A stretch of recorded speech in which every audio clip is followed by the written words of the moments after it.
The PS5, Xbox Series X and S are right around the corner, and one question you may have asked yourself is which should you buy?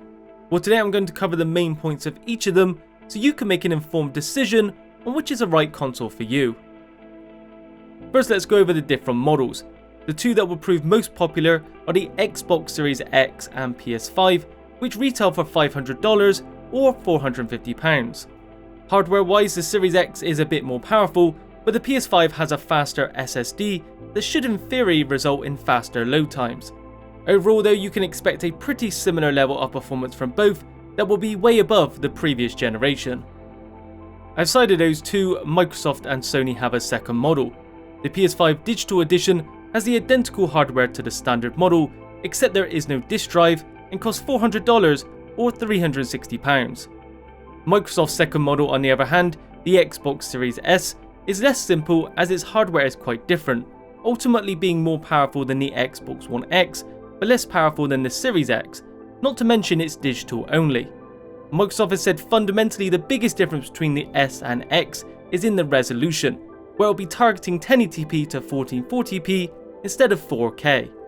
Sacrificing power does allow it to be extremely cheap though, the cheapest entry point into the next gen at just $300 or £250. So what about the controllers? Xbox opted to go for small refinements. After all, if it isn't broken, don't fix it. Aesthetically and ergonomically, there are some minor differences, including a new dedicated share button, but generally speaking, it's almost the same, so if you love the Xbox One controller, the new one will feel instantly familiar.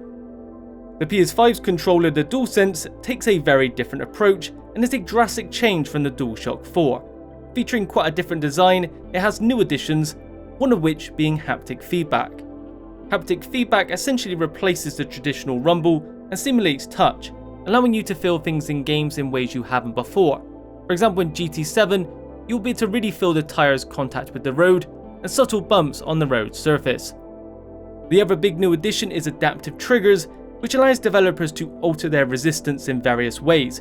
One example would be in Deathloop. When your gun jams, the triggers will physically lock as well.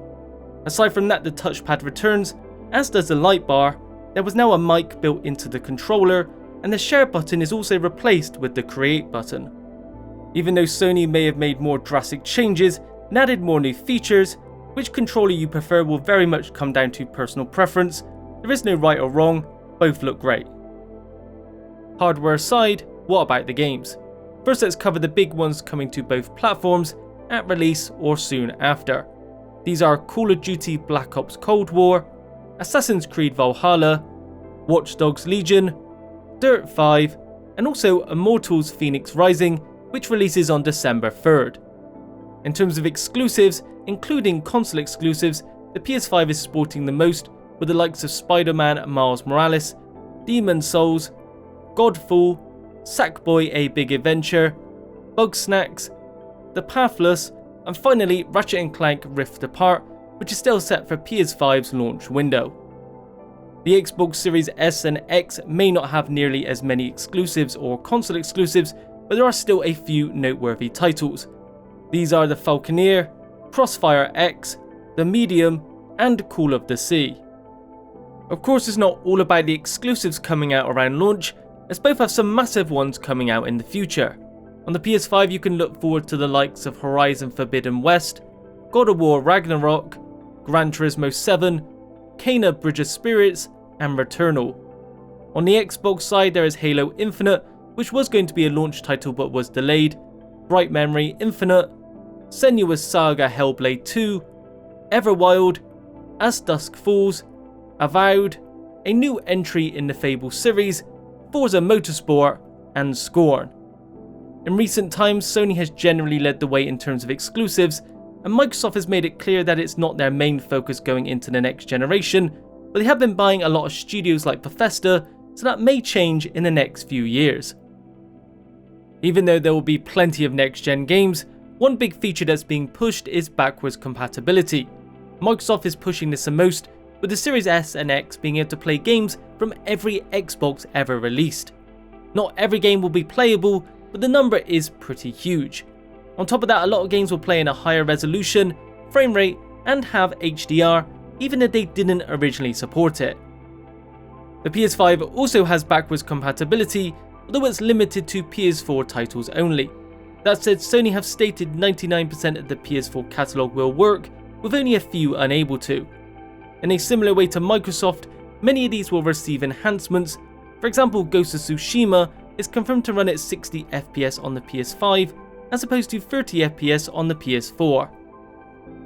Moving on to the UI, and we have a situation comparable to the controllers, where Microsoft has kept things very similar. The UI on the Series S and X is almost identical to the latest Xbox One UI update, aside from things like dynamic backgrounds, so if you love that, you will feel at home. Very recently, Sony has shown the PS5's UI, and while it does share some similarities with the PS4's, it again is quite a stark change. Some of the new things they've shown so far are activity cards to track in-game progress, overlaying friends' streams whilst you're playing your own game, the PS Store being integrated into the UI, and quick game help videos to make completing tasks easier if you need it. Next, let's cover storage, as that's something I feel people haven't thought too much about yet, but absolutely will after a little while. The Series S comes with a 500GB SSD, the Series X a 1TB SSD, and the PS5 a 825GB SSD, with most no doubt filling them up pretty quickly. Thankfully, additional storage is an option, but it's not cheap. Xbox has the easiest solution. They sell proprietary expansion cards that you simply plug into the back, which cost $220 or £220 for 1TB. To add additional storage to the PS5, you do have to open up the system a bit, which makes it slightly more difficult, and instead of using proprietary cards, Sony state which NVMe drives are compatible with it. Currently there is only one, which is the WD Black SN850, which is also costly at $230 or £240 for 1TB. The second from last topic is services. Let's start with PS Plus and Xbox Live Gold. This is what you need to play online. Both have a monthly/yearly fee, and they give you a few free games a month, which as long as you keep up your subscription, you can continue playing. A few years back I would have said Xbox Live is a far more stable service. Nowadays I feel they're pretty much on par. The other services are Xbox Game Pass and PS Now. Game Pass is Microsoft's killer feature. You pay a small amount a month and get instant access to well over 100 games, which is a ridiculously good deal that no Xbox owner should miss. PS Now is all about streaming games. It's very reliant on how good your connection is, and while there are PS4 games you can download, most are PS3 games you have to stream. That said, there is one really cool thing they've added to PS Plus for PS5, and that's a PS Plus collection, where you'll get access to some of the biggest PS4 games to play, like God of War, Persona 5 and Bloodborne. So that's a great addition that's a little comparable to Xbox Game Pass, even if not nearly to the same scale. Lastly, that brings me to the release dates. The Xbox Series X and S release first worldwide on November 10th. Sony aren't quite as organised with the PS5 however, as it releases November 12th in the US, Japan, Canada, Mexico, New Zealand and South Korea, but the rest of the world will have to wait till the 19th. If you haven't already managed to grab a pre-order, you will find it incredibly difficult to get one for launch now, but some more should be available for Christmas and early next year. I hope this has served as a good rundown of the new consoles and helped aid your purchase decision. Be sure to let me know which you are getting and why.